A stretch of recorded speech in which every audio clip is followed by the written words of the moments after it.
Hello students, मैं आप लोगों को इस वीडियो में सामाजिक विज्ञान के कुछ महत्वपूर्ण प्रश्न बताने वाला हूं। तो चलो सभी प्रश्नों का उत्तर भी मैं आपको दे देता हूं। तो ये जो वीडियो है ये कक्षा 10वीं वाले विद्यार्थियों के लिए है। आपको इन सभी प्रश्नों की अच्छे से तैयारी कर लेना है। ठीक है, ये आपके अर्धवार्षिक पेपर के लिए वार्षिक पेपर के लिए ये बहुत ही महत्वपूर्ण प्रश्न है। तो देखें प्रश्नों को। तो पहला प्रश्न देखो, एल्डोसल्फान क्या है? तो एक तो है कीटनाशक, मानव हितकारक, उपयोगी और नशीला। तो सल्फान के बारे में आप लोगों ने सुना है कि नहीं? सुने होंगे ना, कीटनाशक है।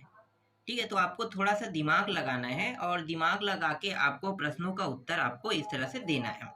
ठीक है, तो ये जो एल्डोसल्फान है, नाम से ही पता चल रहा है कि ये कीटनाशक है, इसलिए आपको यहाँ पे ए पे टिक कर देना है अगर ये प्रश्न आपको देखने को मिलेगा तब। एल्युमिनियम के अयस्क क्या है? तो एल्युमिनियम के अयस्क के बारे में बहुत से लोगों को कंफ्यूजन रहता है। तो यहाँ पे देखो ऑप्शन क्या दिया है, मैग्नीज दिया है, क्रोमियम दिया है, टंगस्टन दिया है, बॉक्साइट दिया है। आप लोगों को पता नहीं होगा कि क्या है, लेकिन मैं आपको बता दूं कि बॉक्साइट है। बॉक्साइट का अयस्क जो है ना, मतलब एल्यूमिनियम का जो अयस्क है वो क्या है, बॉक्साइट है। बॉक्साइट से 40% से अधिक के, कम से कम कहो 40%, जिस भी अयस्क से 40% धातु प्राप्त होता है उसे उसका अयस्क कहा जाता है। ठीक, तो जो बॉक्साइट है इससे 40% एल्यूमिनियम निकलता है। मान लो एक पत्थर के रूप में प्राप्त होगा, भाई डायरेक्ट एल्यूमिनियम थोड़ी प्राप्त होता है, उसे तो फिल्टर करके निकालते हैं ना। तो जो एल्यूमिनियम प्राप्त होता है वो पत्थर या चट्टान के रूप में होता है, उसे फिल्टर करते हैं और फिल्टर करने के बाद जो 40% हिस्सा है उतना ही, बस जब पिघलाते हैं तो 40% हिस्सा ही क्या निकलता है, एल्यूमिनियम निकलता है। बाकी चीज जो है ना वो अपशिष्ट पदार्थ है। तो आप इस तरह से इसे याद रख सकते हो। तो एल्यूमिनियम का अगर अयस्क कहेगा तो आपको क्या लेना है, बॉक्साइट लेना है। याद रहेगा? ठीक है। चावल के उत्पादन में कौन सा राज्य प्रथम है? तो चावल के उत्पादन में प्रथम राज्य जो है ये पश्चिम बंगाल है। पश्चिम बंगाल के बारे में आपको पता है क्या? नहीं। बंगाल टाइगर के बारे में आप लोगों ने सुना है? बंगाल टाइगर जो है वो पश्चिम बंगाल में पाया जाता है। और ये पूरे एशिया में सिर्फ और सिर्फ पश्चिम बंगाल में पाया जाता है बंगाल टाइगर। याद आ जाएगा, बंगाल टाइगर जहाँ पाया जाता है वो पश्चिम बंगाल है और पश्चिम बंगाल में चावल का उत्पादन सबसे अधिक होता है। इस तरह से याद रखो इसको। ठीक है, चौथा प्रश्न देखो, FCI का मतलब क्या है? तो इसका मतलब होता है भारतीय खाद्य निगम होगा। ठीक है, क्या होगा? भारतीय खाद्य निगम। ठीक, खाद्य निगम के बारे में जानते हो? चलो इसके बारे में ज्यादा नहीं बताऊंगा, ये कुछ खास भी नहीं है। ठीक है, क्वेश्चन आ जाए तो आपको लेना है भारतीय खाद्य निगम ही लेना है, क्योंकि ये इसका फुल फॉर्म है। तो फुल फॉर्म बताने वाले में तो याद आपको रखना पड़ेगा इस तरह से। ठीक है, अगला है, सूचना के अधिकार के लिए आंदोलन की शुरुआत किस राज्य से हुआ था? ये सूचना के अधिकार ना बहुत इंटरेस्टिंग टॉपिक है। सूचना के अधिकार से हम किसी भी योजना के बारे में जान सकते हैं। अगर लगता है कि कोई घूस खा रहा है, मतलब कोई किसी योजना के तहत ज्यादा से ज्यादा पैसा ले रहा है, तो आप उसको सूचना के अधिकार मतलब RTI लगा के ना आप उनकी जानकारी ले सकते हो। हाँ, लेकिन उसके लिए पैसा लगेगा भाई। अगर पेजेस में ले रहे हो, वो जानकारी अगर किसमें है, पेज में है, तो 2 रुपया प्रति पेज लगेगा आपको। और अगर आप उसको CD में लेना चाहते हो तो CD का भी रेट है 45 रुपया के आसपास है। तो CD में अगर डॉक्यूमेंट लेना चाहते हो तो 45 रुपया आपको लगेगा उसके लिए। तो RTI लगाओगे तो जानकारी वो आपको डायरेक्ट नहीं देगा, आपको उसके लिए कुछ पैड भी करना पड़ेगा। ठीक है, ये शासन की ओर से निर्धारित है। तो यहाँ पे आपको लेना है उत्तर, राजस्थान लेना है। राजस्थान में सबसे पहले आंदोलन हुआ था। चलो आगे देखते हैं। इसके बाद देखो, रिक्त स्थानों की पूर्ति है। तो खाली स्थान भूमि की कमी से फसलों का उत्पादन घटेगा। भाई कृषि भूमि नहीं रहेगा, सब बंजर रहेगा तो फसल हो पाएगा क्या? नहीं, इसलिए कृषि आएगा। रूसी सम्राट को खालिस्तान के नाम से जाना जाता है, तो जार के नाम से जाना जाता है। उत्तर क्या लेना है? जार लेना है। FSSAI का पूरा नाम क्या है? तो इसका पूरा नाम है food safety and standard authority of India, नाम है इसका। अगला है, उत्तरी वियतनाम की राजधानी, उत्तरी वियतनाम की जो राजधानी है वो है हनोई है। क्या लेना है? हनोई। भारत का सबसे बड़ा समाचार एजेंसी PTI। मुझे लग रहा था कि ये जो PTI है ये पाकिस्तान का है, क्योंकि नाम से देखो ना, PTI। ठीक है, शायद PTI एजेंसी जो न्यूज़पेपर है वो भारत कह रहे हैं यहाँ पे। ठीक, चलो आगे देखते हैं। और इन सभी का उत्तर देखो यहाँ पे लगा है ना। अगला प्रश्न, धन की सुरक्षा। धन की सुरक्षा इन ऑप्शनों में से कौन सा ऑप्शन करेगा? बैंक। धन की सुरक्षा हम बैंकों के थ्रू करवाते हैं, तो अपने जो पैसा है हम कहाँ जमा कर देते हैं? बैंक में। इसलिए धन की सुरक्षा कौन करता है? बैंक करता है, कहना है। डिजिटल क्रांति। डिजिटल क्रांति जिसके माध्यम से आप वीडियो देख रहे हैं अभी, उसे क्या कहते हैं? इंटरनेट ना, तो वही तो डिजिटल क्रांति है, तो इंटरनेट में लेना है इसको।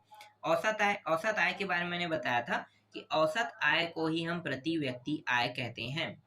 ठीक है, क्या बोलते हैं? प्रति व्यक्ति आय। तो इसका जो ऑप्शन है वो प्रति व्यक्ति आय ले लेना।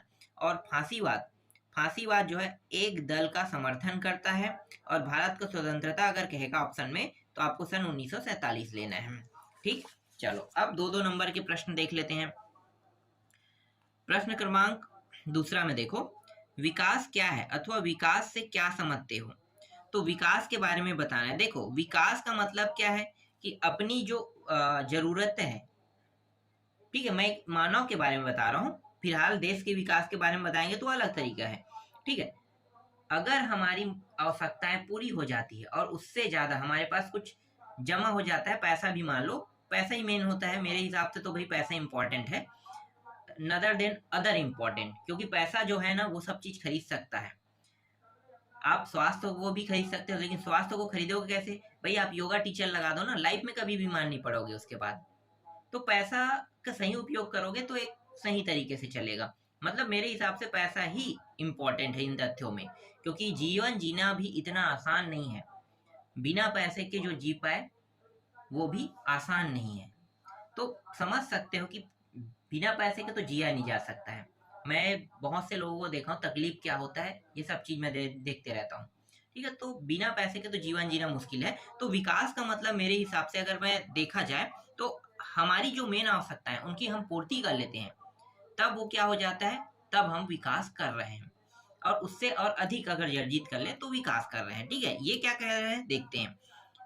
व्यक्ति अपनी आवश्यकताओं और आकांक्षाओं को पूर्ण करते, देखो ये भी वही बोल रहा है जो मैं बता रहा हूँ। ठीक है, एक सुव्यवस्थित जीवन बनाए यही विकास कहलाता है। बिल्कुल सही, जो चीज मैं अपनी ओर से बता रहा था वही चीज ये भी बता रहा है। मतलब लगभग लगभग हमारे और इनके उत्तर मैच हो रहे हैं ना।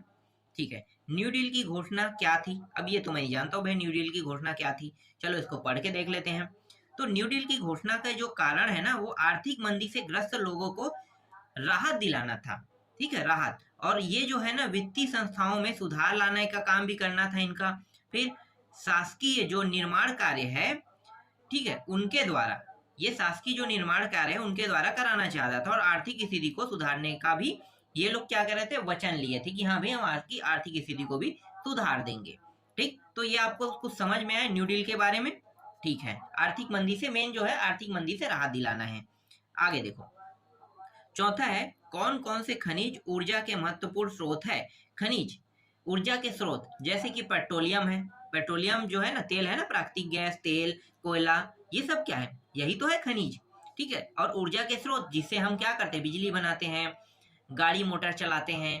ठीक है, कोयला का उपयोग बिजली बनाने में करते हैं, गाड़ी मोटर चलाने के लिए। तेल, प्राकृतिक गैस का उपयोग खाना बनाने में करते हैं। तो ये सब क्या है? ये सब ऊर्जा के स्रोत है। यूरेनियम भी है ऊर्जा के स्रोत। ठीक है, क्योंकि उससे बिजली भी बनता है, उससे बहुत सारी चीजें, मतलब ऊर्जा के स्रोत के रूप में आप बोल सकते हो। तो उसे परमाणु बम बनाने भी करते हैं, तो वो भी तो ऊर्जा की स्रोत है ना, मतलब बिजली पैदा कर सकते हैं, मतलब ऊर्जा का स्रोत है। चलो आगे देखें, पांचवा प्रश्न देखो, सरकार के ऐसे कौन कौन से कार्य है जो गरीबी को कम करने से सीधे जुड़े हुए हैं? तो सरकार के कौन कौन से कार्य हैं जो गरीबी को कम करने से सीधे जुड़े हुए हैं? तो एक तो है, मान लो, कुपोषण को दूर करने के उपाय। ठीक है, कुपोषण को दूर करने के उपाय है दैनिक मजदूरी, मतलब डेली काम सरकार देना चाहता है। नरेगा, एक आप लोग जानते हो ना नरेगा, नरेगा आप सुने होंगे, अभी वर्तमान में उसे मनरेगा कर दिया है महात्मा गांधी, पहले वो नरेगा था। तो महात्मा गांधी नरेगा के नाम से अब जानते हैं। तो वो दैनिक मजदूरी देने का काम करता है लोगों को।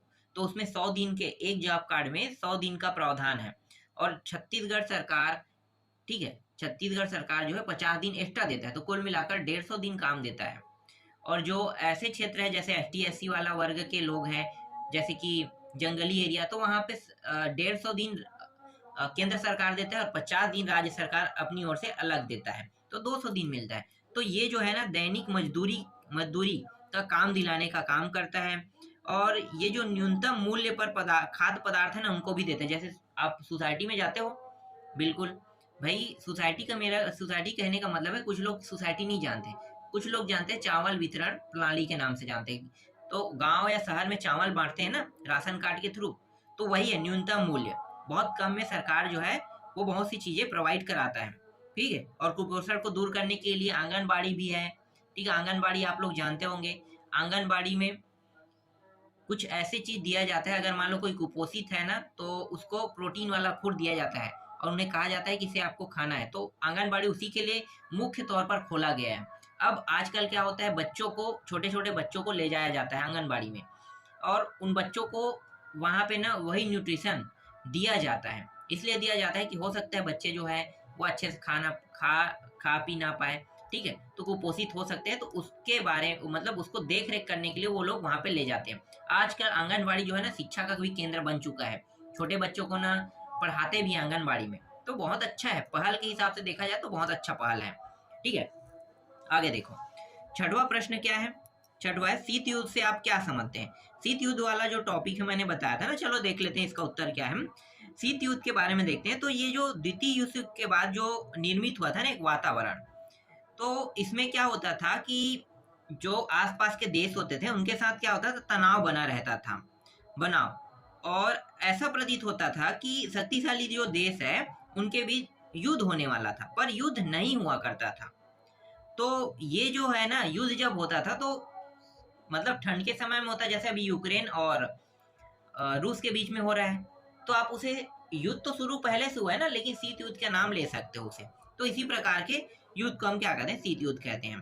तो यहाँ पे ऐसा ही कुछ टॉपिक बताया गया। चलो आगे देखें, ठीक है। सबका उत्तर यहाँ पे लगा हुआ है सारे प्रश्नों का। उपनिवेशवाद क्या होता है। देखो, जब कोई शक्तिशाली राष्ट्र किसी दुर्बल राष्ट्र पर अधिकार कर लेता है और उसका आर्थिक, राजनीतिक, सामाजिक शोषण करता है तो उसे उपनिवेशवाद कहते हैं। अब उपनिवेशवाद के बारे में आपको थोड़ा सा बता देता हूँ। भारत पे शासन कौन किया, अंग्रेज, ठीक है, सबको पता है ना। अंग्रेज लोग, गोरे लोग जो है वो भारत पे शासन किए थे।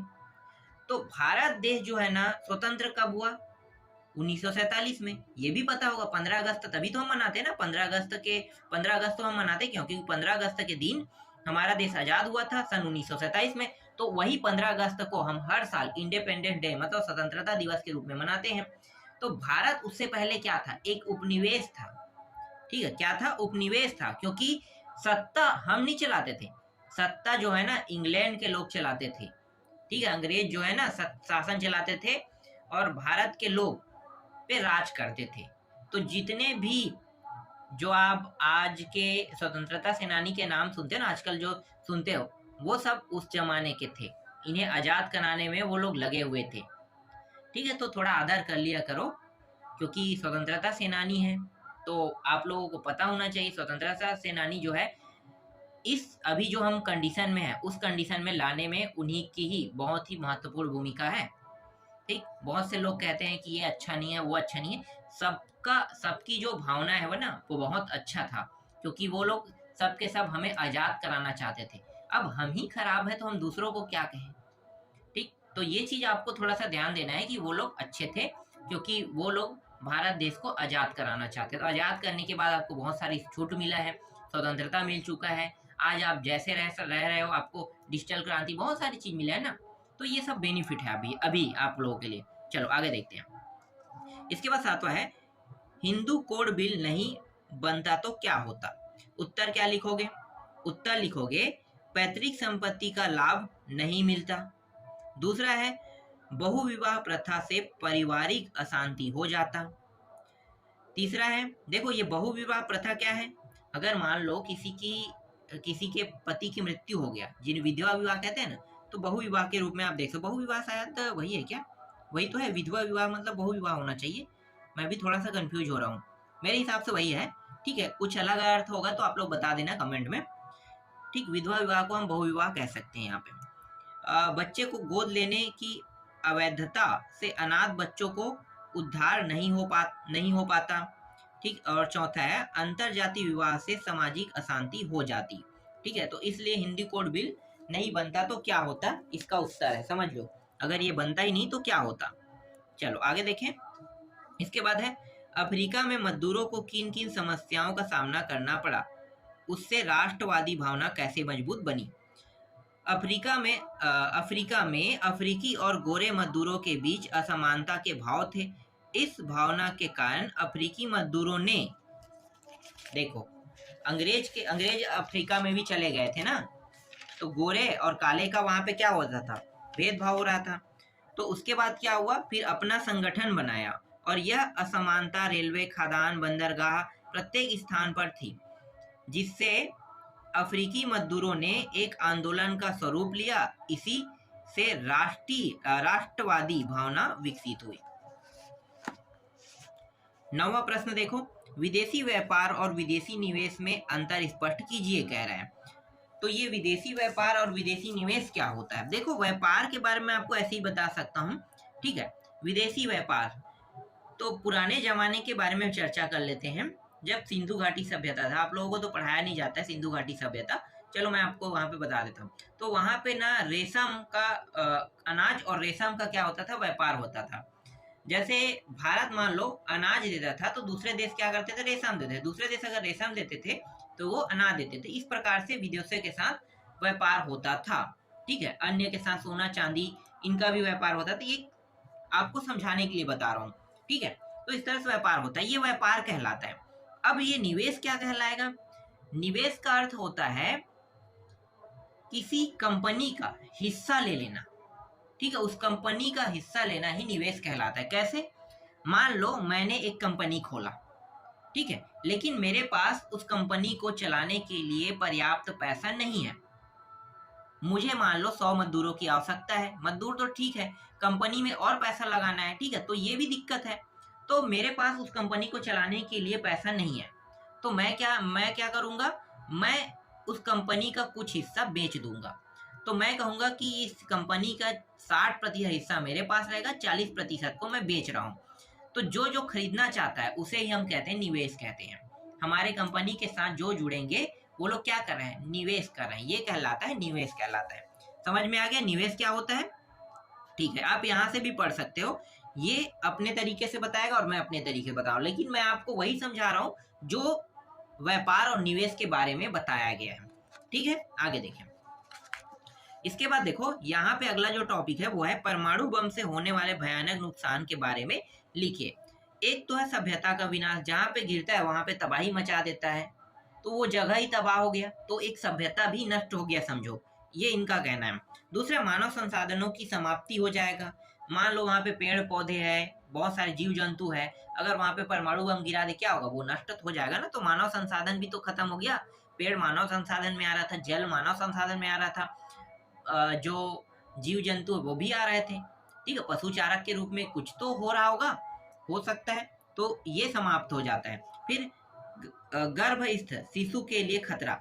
जब अमेरिका ने नागासाकी और हिरोशिमा, जापान के एक जगह है ना नागासाकी और हिरोशिमा, वहां पे जब बम गिराए थे ना, तो वहां आज भी जो बच्चे मतलब बच्चे के बारे में है, बच्चा, मैं ये बच्चा नहीं कहूँगा, यहाँ पे मैं कहूँगा कि जो माताएं हैं ना, हाँ माताएं हैं, वो बच्चे को जन्म देने वाली होती है, तो उससे कुछ समय पहले उसे उस जगह से निकाल के दूसरे जगह में ले जाती। क्यों, क्योंकि अगर वो उस रेडिएशन में रहेगा तो वो जो बच्चा है ना वो विकलांग पैदा होगा, ठीक है। हो सकता है उसका हाथ ना हो सकता है उसके शरीर का कुछ हिस्सा ना रहे, ठीक है। हो सकता है वो चलने फिरने में दिक्कत कर सकता है, हो सकता है उसका माइंड ही काम ना करे, मतलब पहले से ही, ठीक। तो इस तरह से प्रॉब्लम होता है, तो ये खतरा है एक प्रकार के।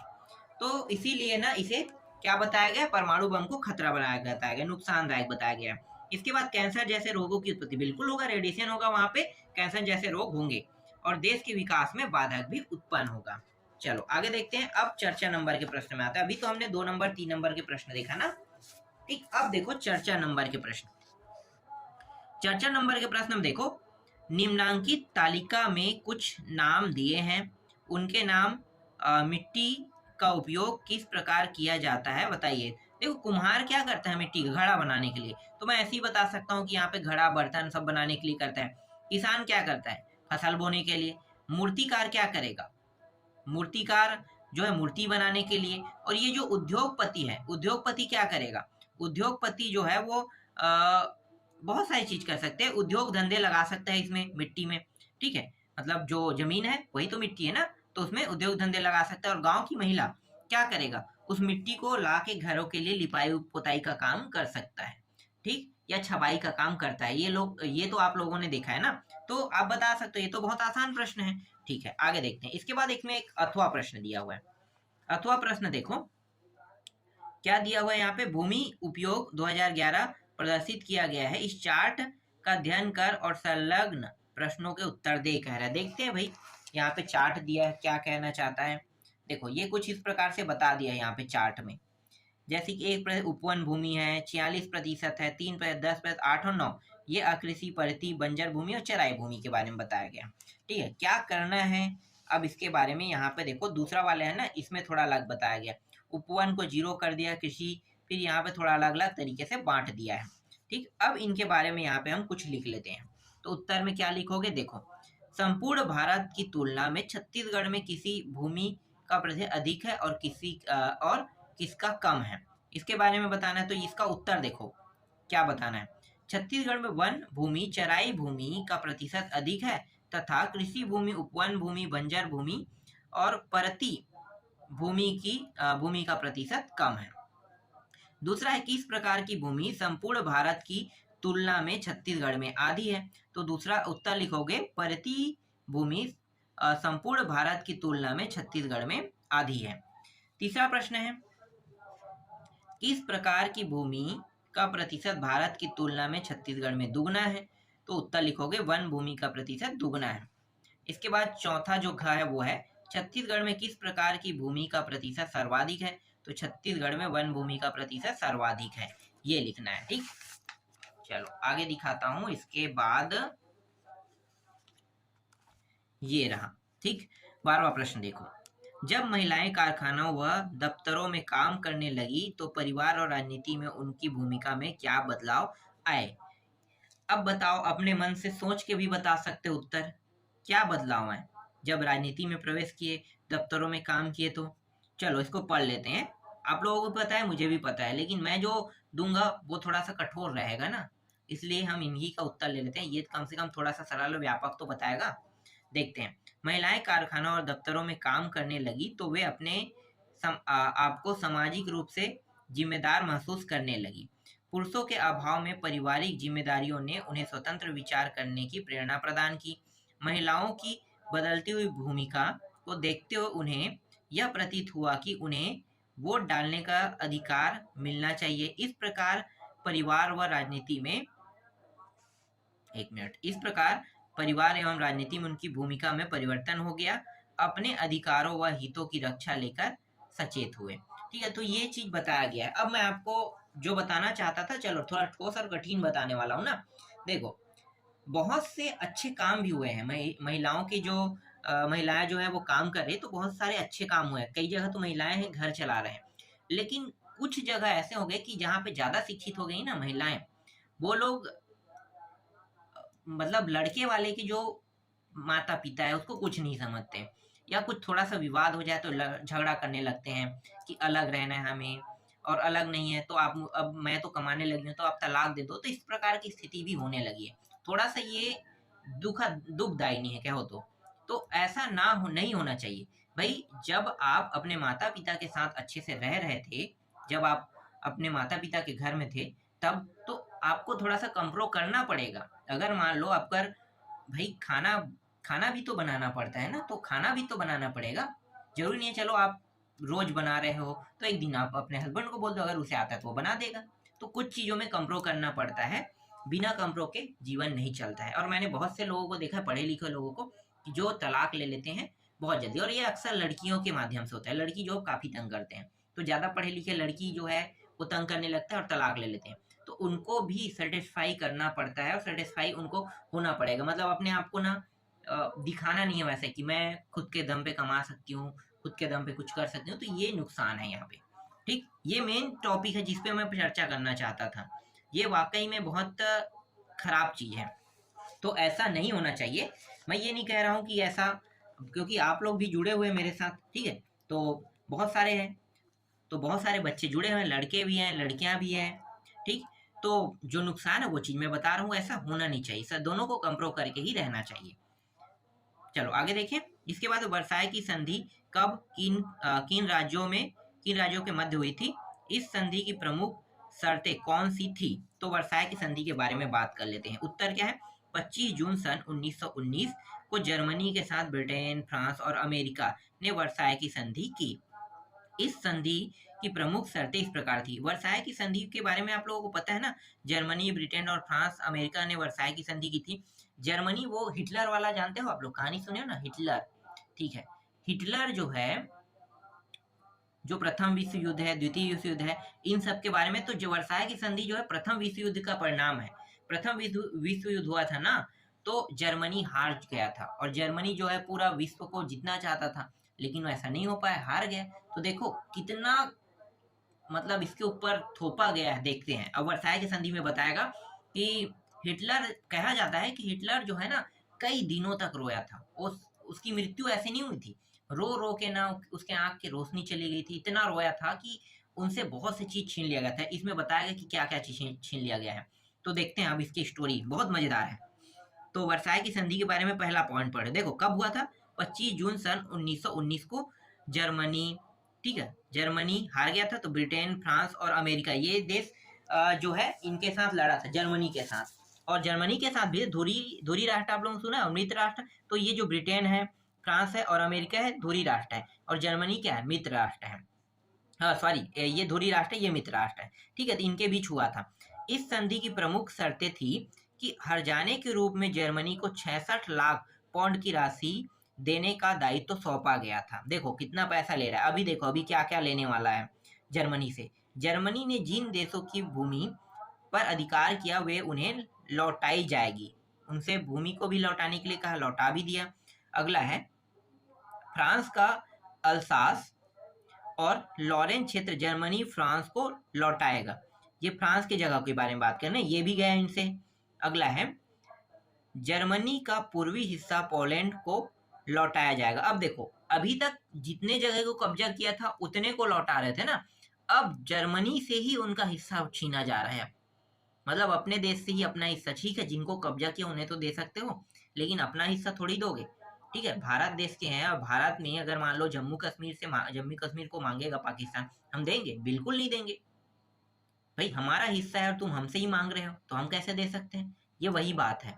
तो जर्मनी भी नहीं देगा, तो उनसे छीन लिया गया। आगे है, इसमें और कुछ महत्वपूर्ण तथ्य को हटा दिया है, बहुत मजेदार स्टोरी है वरना। पूर्व जर्मन साम्राज्य की भूमि से 65,000 वर्ग किलोमीटर भूमि विभिन्न देशों को लौटाई गया। अब देखो फिर से जर्मन, मतलब ये जो जर्मनी के पास जो जमीन थी ना, उससे भी 65,000 वर्ग किलोमीटर की भूमि जो है वो विभिन्न देशों को दी गई है, वो जर्मनी का हिस्सा था। ठीक है, और उस समय राजा महाराजा हुआ करते थे, तो राजा महाराजा के हिसाब से लड़ाई होते थे, तो जो जीतता था उसका जमीन होता था, वैसे तो चलता था। ठीक है, तो ये जमीन से ये जो है 20 है, और कुछ और है। इसी वजह से ना जो जब ये जो वर्साई की संधि के बारे में हिटलर ने जब सुना, जो वर्साई की संधि कब हुआ, 25 जून 1919 को हुआ है। ठीक है, प्रथम विश्व युद्ध का परिणाम है, 25 जून 1919 को वर्साई की संधि हुए थे। जब हिटलर को ये बात पता चला तो हिटलर कई दिन रोया था, कई दिन, और रोते रोते ना उसके जो आंख है ना, वो आंखों की रोशनी चली गई थी। अब सोच सकते हो क्या हुआ होगा परिणाम, भाई कैसा लगेगा कि सब चीज छीन लिया जाए। तो ऐसा कुछ हुआ था। ठीक है, आगे देखते हैं। अगला है फांसीवाद के 4 लक्षण लिखिए। तो फांसीवाद के 4 लक्षण, जैसे पहला है फांसीवादी तानाशाही। ठीक है, फांसीवाद के 4 लक्षण में देखो, पहला फांसीवादी तानाशाही तथा एक व्यक्ति के शासन में विश्वास करते थे। ये फांसीवाद के लक्षण बता रहा है। मतलब फांसीवादी जो लोग हैं वो तानाशाही और एक व्यक्ति के शासन में विश्वास करते, जैसे राजा है ना, अगर मान लो राजा है तो राजा तानाशाही हो गया। तो घनानंद के बारे में सुना है, चंद्रगुप्त मौर्य, घनानंद जो थे वो राजा था, तानाशाही था। तो ये एक व्यक्ति के शासन पर क्या करते थे, विश्वास करते थे। ठीक, फांसीवादी। फांसीवादी निरंकुश थे, वे किसी के प्रति जवाबदेही नहीं थे। ठीक है, निरंकुश थे और न ही किसी के प्रति जवाबदेही थे। एक व्यक्ति और एक दल के शासन में विश्वास करते थे। ठीक है, ये मैं राजे वाला बता रहा हूँ, ये पूरा वैसी स्टोरी है। फांसीवादी लोकतंत्र के विरोधी थे। मतलब लोकतंत्र का मतलब क्या होता है? जो जनता ना सरकार को चुनती है उसे हम लोकतंत्र कहते हैं। हम वोट डालेंगे तभी तो प्रधानमंत्री बनेगा, हम वोट डालेंगे तभी तो मुख्यमंत्री बनेगा ना, तो यही है लोकतंत्र। ठीक है, तो इनसे ये लोग क्या करते थे? विरोधी थे कि नहीं, हम अपने द्वारा चुने हुए सरकार नहीं चलाएंगे, इसीलिए ये कहते हैं कि सिर्फ हमारा राजा है और राजा ही चलाएगा, ऐसा इनका शासन था, मान लो। ठीक है, चलो आगे देखते हैं। इसके बाद देखो, इटली में मुसोलिनी के उत्कर्ष के 4 कारण लिखिए। तो उत्कर्ष के 4 कारण में देखो, पहला कारण क्या है? पेरिस शांति सम्मेलन। ठीक है, पेरिस शांति सम्मेलन क्या हुआ था? पेरिस में पढ़ के जानेंगे। प्रथम विश्व युद्ध में इटली मित्र राष्ट्र की ओर से लड़ा था। ठीक है, मित्र राष्ट्र वही अमेरिका, रूस। ठीक है, चलो देखते हैं। मित्र राष्ट्र की ओर से लड़ा था, वह विजयी राष्ट्रों में था, परंतु पेरिस शांति सम्मेलन में उनकी उपेक्षा की गई। उसे युद्ध के बंटवारे के नाम मात्र का क्षेत्र मिला। इससे इटली वासियों में सरकार के प्रति अत्यंत आक्रोश पैदा हुआ, जिसका लाभ मुसोलिनी को मिला। ठीक है, ये कहना क्या चाहता है कि मित्र राष्ट्र जो जीत गए, ठीक है, जो जर्मन है, जर्मनी जो है हार गया था, तो एक तो धुरी राष्ट्र, एक मित्र राष्ट्र। तो मैंने बताया कि मित्र राष्ट्र जो है वो जीत गए थे। मित्र राष्ट्र में कौन कौन से देश हैं? जर्मनी है, धुरी राष्ट्र की ओर है। और मित्र राष्ट्र में मुख्य रूप से 3 देशों के बारे में बोला जाता है, फ्रांस है, रूस है, अमेरिका है, ठीक है, और ब्रिटेन है। 3-4 देश है, इनके बारे में बोला जाता है। तो ये लोग जीत गए थे, तो इटली भी इन्हीं की ओर से लड़ा था और इनको भी कुछ हिस्सा मिलना था, लेकिन इनकी उपेक्षा की गई, नाम मात्रा कही, कुछ बहुत कम चीज मिले थे। तो इसीलिए क्या था? असंतुष्ट थे, आक्रोश थे जनता की ओर, सरकार के प्रति जनता को। तो उसी समय ना मुसोलिनी आए और इनको ना उसके बाद बहुत ज्यादा मान सम्मान, बहुत सारी चीजें मिलने लगा, क्योंकि इन्होंने कहा कि हमें बहुत सारी चीजें मिलनी चाहिए। ठीक है, इसकी भी स्टोरी मैं बताऊंगा। चलो अभी हम लोग थोड़ा टॉपिक देखते हैं। आर्थिक असंतोष। अब आर्थिक असंतोष के मतलब क्या है? देखो, इटली से ही ना, तो देखो, प्रथम विश्व युद्ध में इटली ने लगभग 12 अरब डॉलर खर्च किए। ठीक है, और युद्ध के बाद व्यवसाय कमजोर हो गया। ठीक है, देखो, प्रथम विश्व युद्ध में इटली ने 12 अरब डॉलर खर्च किए। भाई स्वाभाविक है, अपना सेना ले जाना, सेना को ले जाने में पैसा खर्च होना, क्योंकि फ्री में तो पेट्रोल आता नहीं होगा उस समय, या जो भी नाव था, बोट था, जैसा भी चलता था, भाई उसमें ले जाने के लिए तो खर्चा लगेगा ना, खाना भी लगेगा। तो ये अपनी ओर से खर्चा किया था, 12 अरब डॉलर खर्चा किया था। और जब इतना पैसा खर्चा किया और कुछ हाथ नहीं आया, अब मैंने बताया ना क्या मिला, बहुत कम क्षेत्र मिला था उन्हें, तो कुछ हाथ नहीं आया तो अच्छा थोड़ी लगेगा। तो युद्ध के बाद इसकी जो स्थिति है कमजोर हो गई, महंगाई बढ़ने लगी, भुखमरी और बेरोजगारी भी बढ़ने लगी। ठीक है, तो ये सब समस्याएं हैं। और इसी समय जो फसिस्ट दल जो थे ना, फसिस्ट दल ने आर्थिक समस्याओं को हल करने का वादा किया, जिससे जनता का आकर्षण और बढ़ा, कह रहा है। चलो आगे देखते हैं। इसके बाद अगला है मुसोलिनी की बात, नहीं, साम्राज्यवाद के बारे में देखेंगे। पहले साम्राज्यवाद का प्रभाव कैसा था? सन 1919 के चुनाव में समाजवादी दल को 156 स्थान प्राप्त होने से लेनिन के समाजवाद का प्रचार होने लगा। 156 स्थान प्राप्त किए तब ना, तो बड़े बड़े जो भूपति थे, उद्योगपति भयभीत हो गए कि अब रूस की तरह यहाँ भी मजदूरों की सरकार बन जाएगी। इस प्रकार वे मुसोलिनी व उसके फासिस्ट दल की ओर मुड़ने लगे, क्योंकि फासिस्ट साम्राज्यवाद का कट्टर विरोधी था। ठीक, तो ये भी समझ में आ गया। चलो आगे देखते हैं। फिर मुसोलिनी का व्यक्तित्व। ऐसे समय में जब देश की जनता निराश थी, इटली की सरकार भी समस्याओं को सुलझाने में असफल रही। राष्ट्रवादियों को मुसोलिनी जैसा नायक मिला, जिसने अपने भाषण में स्पष्ट किया कि वह इटली को एक सर्वश्रेष्ठ राष्ट्र बना देगा। देखो, मुसोलिनी के बारे में मैंने बताया था, ठीक है, तो इसने जो घोषणा किया था उसके हिसाब से इसके प्रति लोगों का क्या है, आकर्षण बढ़ने लगा था। चलो आगे देखते हैं। इसके बाद है 5वां, तत्कालीन सरकार का उदासीनता। इटली के जो कृषक मजदूर व औद्योगिक मजदूर की गिरती हालत पर सरकार ने कोई ध्यान नहीं दिया। जिससे इस वर्ग के लोग अपने हित के लिए फांसीवाद को समर्थन देने लगे। ठीक है, मतलब मुसोलिनी को ही समर्थन देने लगे। चलो आगे देखें 14वां प्रश्न। भारत में पुरुषों की तुलना में महिलाओं की साक्षरता कम है, इसके क्या कारण है? देखो बहुत मजेदार प्रश्न है, इंटरेस्टिंग होना चाहिए तभी तो पढ़ने में मजा आएगा ना। तो सामाजिक जागरूकता का अभाव है। सामाजिक जागरूकता का अभाव क्या है? लड़के पढ़ लिख के क्या करेगी, यही तो है ना सामाजिक जागरूकता। उनके पास तो है ही नहीं सामाजिक जागरूकता। ठीक है, अब है या ना हो तो इसके अभाव ही है ना। क्यों अभाव है? क्योंकि लड़की पढ़ लिख के करेगी क्या, इसीलिए इन्हें पढ़ाया नहीं जाता है, कम पढ़ाया जाता है। और जैसे 12वीं पास करते हैं तो बच्चों लड़कियों की क्या है, अधिक से अधिक लड़कियों की शादी हो जाता है 12वीं पास करने, जबकि लड़कों की शादी जो है कॉलेज और बहुत सारी चीज करने के बाद होता है। तो ये है सामाजिक जागरूकता का अभाव का मतलब। अंधविश्वास एवं रूढ़िवादिता का होना, अंधविश्वास भी कुछ हद तक अंधविश्वास भी काम करता है। और अंधविश्वास यही अंधविश्वास है कि लड़की पढ़ लिख के करेगी क्या, भाई ये तो अंधविश्वास के तौर पे ही कार्य करेगा ना, पढ़ लिख के करेगी क्या, घर ससुराल घर में जाएगी, चौक क्या कहते हैं, चूल्हा चौकी, ठीक है चूल्हा चौकी ऐसा कुछ बोलते हैं, तो यही काम करेगी। ऐसी इस तरह से कुछ रूढ़िवादी जो है ना, अंधविश्वास के होने के कारण भी लड़कियां जो है पढ़ नहीं पाई।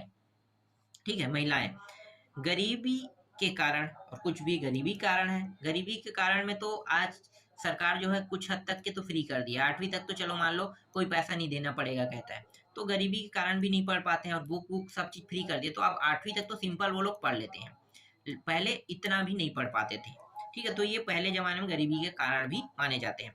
नजदीक में शिक्षा केंद्र का ना होना, ऐसा भी है, आज भी बहुत सारे लोग जो है हाई स्कूल और हाई सेकेंडरी की पढ़ाई के लिए दूसरे गांव जाते हैं, ठीक है दूसरे जगह जाते हैं, तो ये भी सही कह रहे हैं। शिक्षा की अरुचि, ठीक है सही शिक्षा की अभाव होना, घरेलू जीवन यापन की बाध्यता और वैज्ञानिक सोच की कमी, इसको भी माना गया है। ठीक, आगे देखें। बढ़ती हुई जनसंख्या ही पूरे विश्व के विकास में बाधक है, क्या आप इस कथन से सहमत है? कारण दीजिए। देख लेते हैं ये कथन सही है या गलत, सहमत है कि नहीं। चलो इसका उत्तर देखते हैं। तो देखो पहला क्या है, जनसंख्या वृद्धि के कारण कृषि क्षेत्र में भूमि का विभाजन अधिक होने लगा। सही बात है, अगर किसी घर में 2 लड़के हैं, लड़कियों को तो पिता की जो जमीन है उसमें कुछ हिस्सा तो मिलता नहीं, लेकिन लड़कों को तो मिलता है ना, तो 2 लड़के हैं तो दोनों लड़कों को मिल जाता है। ठीक है, लेकिन इसके लिए कानून बनाए कि लड़कियों को भी मिलेगा। तो एक और यहाँ पे संशय ये है कि जो लड़कियां हैं, जो महिलाएं हैं, ठीक है, उनको एक वजह से नहीं मिल पाता है। क्या है कि वो शादी होके जब दूसरे घर जाते हैं तो उनकी जो संपत्ति वो दूसरे यहाँ होती है, जहाँ पे शादी किया जाता है, शादी होके जाते हैं तो वहां पे, तो ये भी कारण गलत नहीं है, सही है। ठीक है, अगर कोई माता पिता चाहता है कि मेरी बेटी भी है तो मैं अपनी बेटी को भी कुछ हिस्सा दूं तो वो दे सकता है, ये और सही है, ये सही नियम है, दे सकता है। और जो शादी होके जिस घर में भेजा रियल संपत्ति उसका वही है, क्योंकि उसके हस्बैंड वहां पे है और उसके बच्चे हैं, ठीक है, तो उन्हीं को तो फिर संपत्ति मिलेगा ना माँ पिताजी से। तो रियल फैक्टो में तो यही सही है, पर ऐसा नहीं माना जाता है।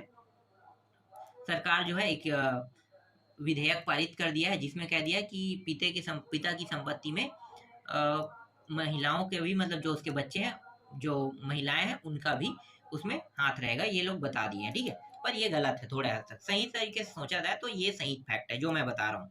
चलो आगे देखें। इसके बाद है बढ़ती हुई जनसंख्या के कारण खाद्यान्न की समस्या होने लगती है। बिल्कुल सही है, बढ़ती हुई जनसंख्या के कारण रोजगार की कमी होने लगती है, ये भी सही है। भारत देश में देखो ना कितना जनसंख्या है, कितना, पर बेरोजगारी कितना है, बहुत बढ़ चुका है ना। जितना ज्यादा मतलब जनसंख्या बढ़ेगा उतना ही बेरोजगारी बढ़ेगा। देश का आर्थिक विकास करके बढ़ी हुई जनसंख्या के प्रभाव को कम किया जा सकता है, इसके लिए निम्नलिखित उपाय किए जा सकते हैं। पहला है, किसी क्षेत्रों में सुधारात्मक उपायों का अपनाकर उत्पादकता में वृद्धि के प्रयास किए जाने चाहिए। औद्योगिक ढांचे को उन्नत बनाकर देश का उत्पादन क्षमता को बढ़ाया जा सकता है।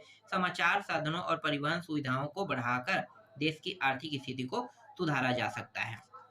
ठीक है, ऐसा ऐसा कुछ बता रहे हैं ये लोग। जबकि कृषि करने का सबसे अच्छा मुझे जो फैक्ट लगा है ना अभी तक के, वो फैक्ट ये है कि जैसे खेत जैसा हम एक जमीन रखते हैं, उसके ऊपर ऊपर में क्या लगा देते हैं, नीचे में हम जमीन करें पैदावार करेंगे ऊपर में, और उसी तरह से कुछ प्लेटफॉर्म बना के ऊपर में भी हम फसल पैदावार कर सकते हैं। आप लोगों ने टीवीओ में देखा होगा ना, मैंने देखा इसलिए मैं आपको बता रहा हूँ, मुझे अच्छा लगा वो फैक्ट। तो इस तरह से हम कुछ उपाय कर सकते हैं, लेकिन जनसंख्या नियंत्रित नहीं करेंगे तो ये उपाय सब धरा का धरा रह जाएगा।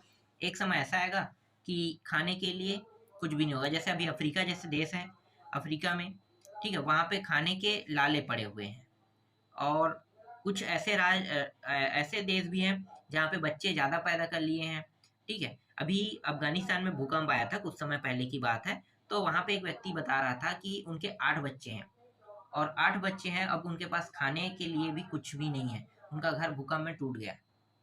तो सोचो, लोग कहते हैं ना बच्चे ज़्यादा से ज़्यादा पैदा करो, अरे भैया ऐसा नहीं कुछ है। रियल ये है कि जितना कम बच्चा पैदा हो उतना अच्छा है। अगर तुम्हें संतान सुख की प्राप्ति चाहिए तो एक ही कर लो, वो ज़्यादा अच्छा है, एक से बेटर और ज़्यादा कुछ नहीं है, ठीक है। क्योंकि सबके लिए जीवन जीना आसान नहीं है, सबके लिए उतना ही मुश्किल है जितना बाकियों के लिए है। जो आज अमीर बना है ना, वो भी मेहनत के दम पे बना है, तो उनके लिए भी उतना तकलीफ है, तो सबके लिए भी उतना ही तकलीफदायक है ये, ठीक। इसके बाद देखो 15%, यदि भारतीय रिजर्व बैंक वाणिज्य बैंक पर नियंत्रित नहीं रहे तो मुद्रा और साख व्यवस्था पर क्या प्रभाव पड़ता है, पड़ेगा कह रहा है। चलो पढ़ लेते हैं, अच्छा प्रश्न है। यदि भारतीय रिजर्व बैंक वाणिज्य बैंकों पर नियंत्रित नहीं रखे तो उनका प्रभाव इस प्रकार होगा। बैंक की लाभ हानि का विवरण नहीं मिल पाएगा, मनमाने भी तो ब्याज ले सकता है ना बैंक। फिर बैंक ऋण की वसूली कठिन हो जाएगी, बैंकिंग व्यवस्था कुछ लोगों तक सीमित हो जाएगी, लोगों का विकास रुक जाएगा, वंचित समूह लाभ के पात्र नहीं बन पाएंगे, उद्योग कृषि शिक्षा जैसे क्षेत्र विकसित नहीं हो पाएंगे, सामाजिक सुरक्षा को खतरा उत्पन्न हो जाएगा, मुद्रा निर्गमन का कार्य प्रभावित होगा, और नकली मुद्रा चलन पर नियंत्रण कठिन हो जाएगा, और अर्थव्यवस्था खतरे में पड़ जाएगा कह रहा है। इसके बाद अथवा प्रश्न देखते हैं। देखो, बैंक में जमा रुपये को मुद्रा मानने के क्या आधार है, ठीक है, अच्छा प्रश्न है। देखो बहुत इंटरेस्टिंग है, लेकिन इनका उत्तर मैं अभी आपको नहीं बताऊंगा, सिर्फ दिखाऊंगा, क्योंकि वीडियो 42 मिनट का हो चुका है और जल्द ही ये घंटे का भी हो जाएगा, इसलिए मैं अब उत्तर दिखाते चलूंगा, ठीक है। अगर आपको लगेगा कि आपको इसी तरह से थोड़ा थोड़ा फैक्ट के थ्रू बताया जाए तो आप लोग कमेंट कर देना, मैं फैक्ट के माध्यम से बता दूंगा, ठीक है। आगे देखो, ग्रामीण अधिवास और नगरीय अधिवास की तुलना कह रहा है, तो चलो इसका उत्तर दिखाता हूँ। ये रहा ग्रामीण अधिवास का उत्तर, और ये रहा नगरीय अधिवास का उत्तर, ठीक है। इसके बाद अथवा प्रश्न है इसमें, ये 55 नंबर के हैं। ग्रामीण अधिवास के प्रकारों का उल्लेख कीजिए, तो एक है सघन अधिवास है, दूसरा है विखंडित अधिवास है, तीसरा पल्ली पूर्वा अधिवास दिया हुआ है, ठीक। और चौथा जो है मैं आपको दिखाता हूँ,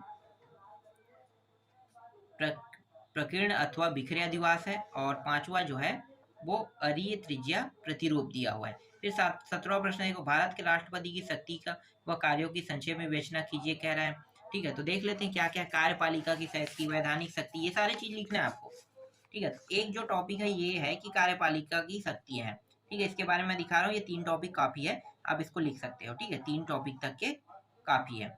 इसके बाद वैधानिक शक्ति है, ये वैधानिक शक्ति है, ये इन टॉपिकों को याद कर लेना, ठीक है। इसके बाद तीसरा जो है वित्तीय शक्ति है, ये वित्तीय शक्ति है, और चौथा जो है वो ये न्यायिक शक्ति है, ठीक। तो काफी है, न्यायिक शक्ति तक ही याद कर लेना, ज्यादा आपको लिखने की जरूरत नहीं है। हाँ, इसके बाद मैं दिखाता हूँ आपको अथवा प्रश्न, ये 6 नंबर के प्रश्न है ना। भारत प्रभुत्व संपन्न साम्राज्य धर्मनिरपेक्ष लोकतांत्रिक गणराज्य व्याख्या करे कह रहे हैं। ये प्रभुत्व संपन्न का मतलब क्या होता है, चलो मैं इसको बताना चाहता था लेकिन अब नहीं बताऊंगा, हाँ ठीक है। मुझे बहुत मजेदार लगता है ये टॉपिक, धर्मनिरपेक्ष, ठीक है, सभी धर्मों को मानना, बस इतना याद रखो। समाजवादी का मतलब है सरकार के अधिकार में सब चीज होना, ठीक है। लोकतांत्रिक मतलब क्या है, सरकार जो जनता द्वारा सरकार चुना जाता है, ये तो लोकतांत्रिक है। और गणराज्य के हमारे राष्ट्रपति को जो है कोई राष्ट्रपति भी चुना जाता है, लेकिन अप्रत्यक्ष चुनाव से चुना जाता है, इसे गणराज्य कहते हैं, ठीक है। इसका मतलब यही गणतंत्र। चलो आगे देखते हैं 18वां प्रश्न। फिर है मतदान प्रक्रिया के 6 बिंदुओं लिखकर संक्षिप्त व्याख्या कीजिए। पहला है निर्वाचन क्षेत्रों का परिसीमन, मतलब कौन कौन सा एरिया उसके अंदर आएगा कह रहा है। ठीक है। दूसरा है मतदाता सूची तैयार करना, ठीक है जी, उसके बिना हम वोट नहीं डाल सकते, मतदाता सूची हो गया दूसरा। तीसरा क्या है, अधिसूचना का प्रकाश, अधिसूचना मतलब कब से कब मतदान करना है इसके बारे में। चौथा है मत क्या है, प्रत्याशियों का चयन, ठीक है, जो जो अब शामिल होगा उनका चयन किया जाएगा, ठीक है। और चयन में ये भी देखा जाएगा कि वो जिस व्यक्ति को हम चयन कर रहे हैं, जो चुनाव में खड़ा हो रहा है, कहीं उनका क्रिमिनल रिकॉर्ड थोड़ी है, ये चेक किया जाता है, ठीक है। इसके बाद देखो अगला है, पांचवा है चुनाव चिन्हों का आवंटन करना। फिर चुनाव चिन्हों का आवंटन कर दिया जाता है, फिर चुनाव अभियान, और अंत में क्या होता है, अंत में मत एवं मतों की गिनती परिणाम अंतिम होता है, ठीक। इसे याद रख सकते हो, सरल टॉपिक है ना। आगे देखो, इसके बाद है मतदाता किन कारणों से मतदान करने नहीं जाते हैं। कई कारण है। अभी की स्थिति में अगर जो मतदाता है मतदान करने नहीं जाते हैं ना, वो लोग ये देखते हैं कि हमें कहीं से पैसा मिल जाए, कोई पैसा देगा तभी हम मतदान करने जाएंगे, इस तरह से भावना रखते हैं। बहुत से लोगों को मैंने देखा है, 4 बज जाता है, 5 बज जाता है, उसके बाद भी नहीं घुसे, अगर कोई पैसा नहीं देगा तो वो उसे वोट भी नहीं डालने जाएगा, मतलब किसी को वोट नहीं डालेगा। तो ऐसी कुछ हीन भावनाएं हैं जिनके बारे में आपको बता रहा हूँ, और कुछ जो है यहाँ पे आपको पढ़ लेना है, ठीक है। तो सारा टॉपिक यहाँ पे क्लियर हो जाएगा।